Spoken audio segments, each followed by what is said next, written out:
Well, they say third time's a charm.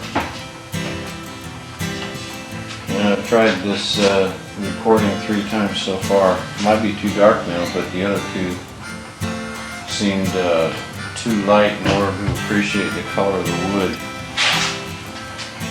What I've built here, what I'm working on right now, is a cradle for Reese, Tracy and Rich's baby, which will be my parents' first great-granddaughter and my first grand-niece.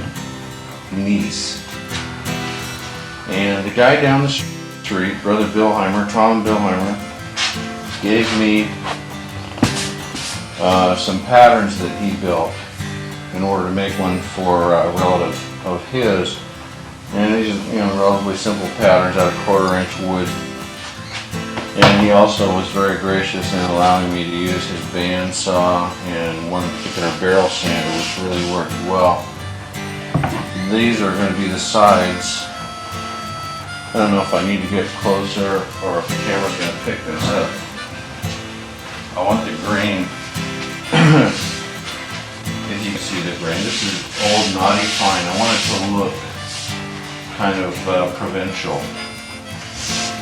And I routed all the edges and I added a hole here for the child to kind of something to play with. That's a side. This will be the headboard. This will be the footboard. And so they'll go like so. All these boards had to be glued together and clamped.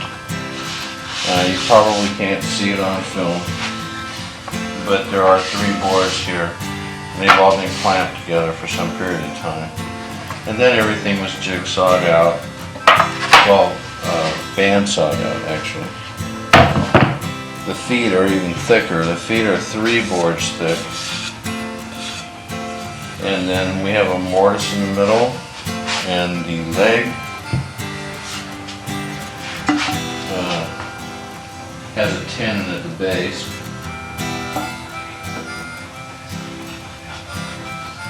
So we have a mortise and tenon leg base, one at each end. And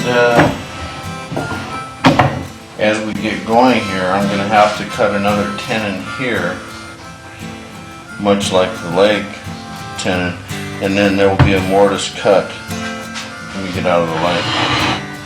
There will be a mortise cut here for the tenon so that these 2 legs will be tied together as such. And for right now, I'm going to call that a wrap because I've got to get back to work and we'll give another update.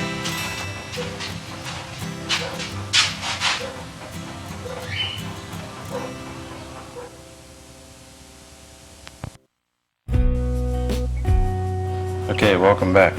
As you can see, I've already cut the mortises for the tenons, and I've also built the tenons on the end of that stretcher bar.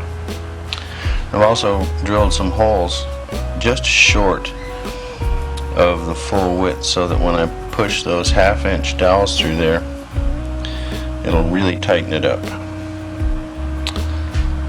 And of course the other ones didn't. Now if you'll also notice, I put 1/2-inch dowels through the bottom of that tenon so that that will hold together, and I also glued that.